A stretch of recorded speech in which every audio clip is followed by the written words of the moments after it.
So I've never owned a twin disc clutch before. This is my first one. So the kit comes with the flywheel and comes with various fasteners and these components as well, and also includes the instructions. This is a spacer for the starter. I think with a dual disc clutch, depending on the design, the divider plate can at times be heard audibly rattling around. So I think with this design that problem has been addressed. I have yet to use the clutch, so find out how it works. But I think that's what these are for. And it's apparently very important that those don't get bent during installation.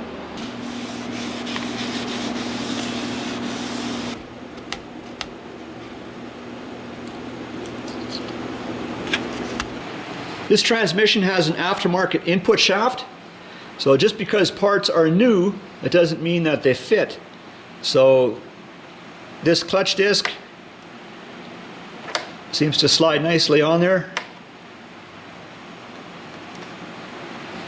So I think that's a good fit, and I would like to test that one as well.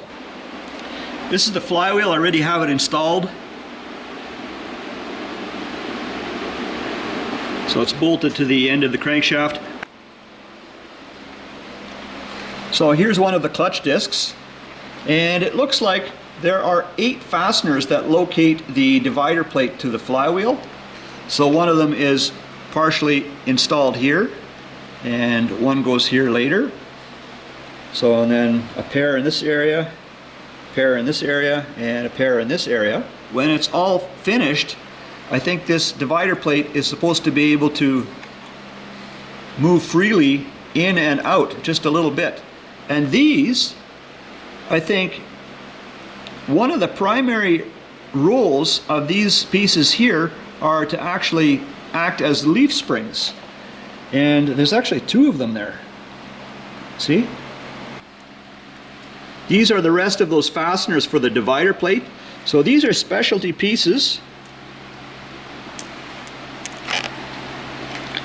So this longer one, it has a shoulder here, and when it's installed in place, that divider plate I think can slide here freely, or at least that's the idea. And this one,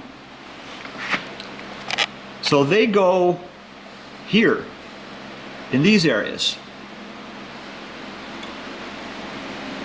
And they've got a little shoulder on them. So I was doing some test fitting. I have all 8 of these specialty fasteners installed, not torqued in. I just have them basically snugged in place. And sure enough, these pieces, they act like little leaf springs. So see, the clutch disc, it's loose right now. I'm going to try and show this. So here, this is that divider plate, and here's the flywheel, and I'll try and show movement, the divider plate compared to the flywheel. So I'll press on here, maybe I can show this. It doesn't move much.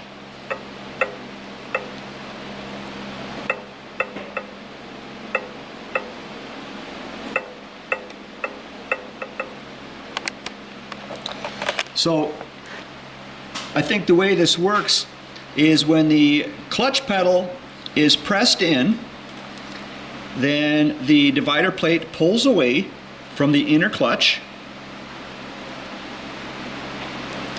and allowing it to spin freely. Interesting design.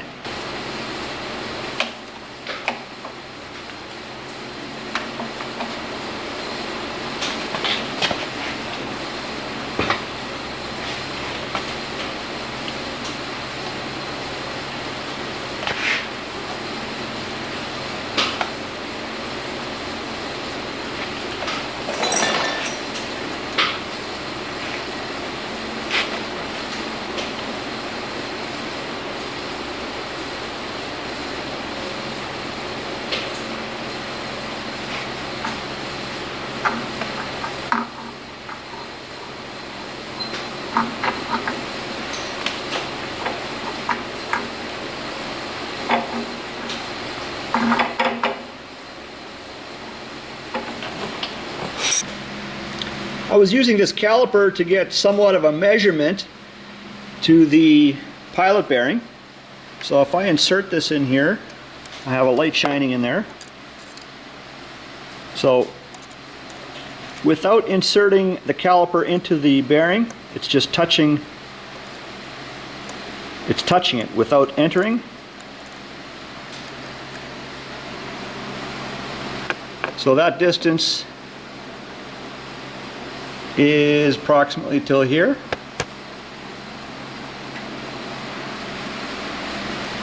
So and I can use that as a reference here on this alignment tool. So that shows me that if this alignment tool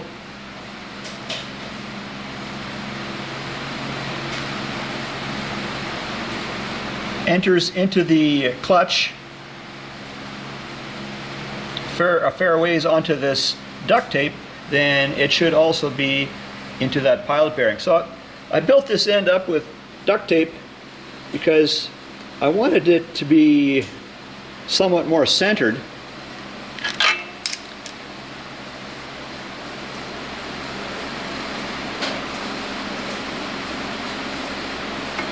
So now I'm going to insert it.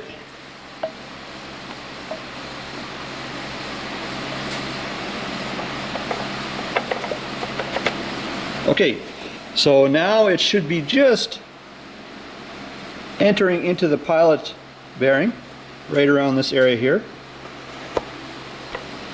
Okay, so now it has engaged both discs and it should be in the pilot bearing.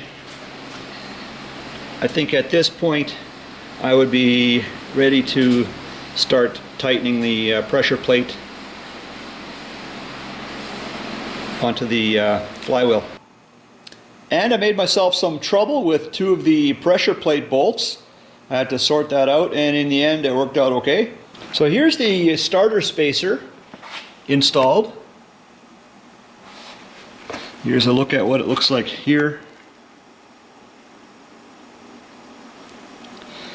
So anyways guys, thanks for checking out another video.